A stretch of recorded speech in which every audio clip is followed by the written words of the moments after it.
రాజ్యాంగబద్ధమైనటువంటి CBI ED లాంటి వాళ్ళను కూడా అరెస్ట్ చేసి జైల్లో పెట్టేస్తుంది మమతా బెనర్జీ.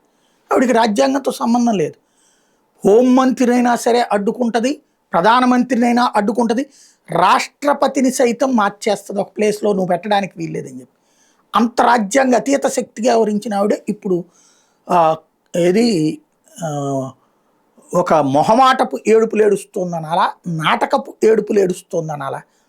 ఆమెని అపరిమితంగా వెనకసుకొచ్చే మహువా మొయిత్ర, ఈమెకి రాజ్యాంగం పనికిరాదు అనుకుంటా.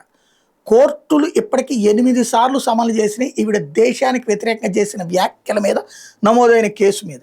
అస్సలు పట్టించుకోలేదు. చివరికి ఇప్పుడు నాన్ బెయిలబుల్ అరెస్ట్ వారెంట్ జారీ చేసింది న్యాయస్థానం. మళ్ళీ ఇప్పుడు దీని మీద హైకోర్టు నుంచి సుప్రీంకోర్టుకి వెళ్ళడానికి రెడీలో ఉంది తప్పించి కేసును ఎదుర్కోవడానికి సిద్ధంగా లేదు. మరి మమతా బెనర్జీ ఆ పార్టీ వాళ్ళందరూ బంగ్లాదేశ్కి సంబంధించిన అధినేతలని భారతదేశంలో ఏమైనా గెస్టులుగా అని భావిస్తున్నారేమో తెలియదు.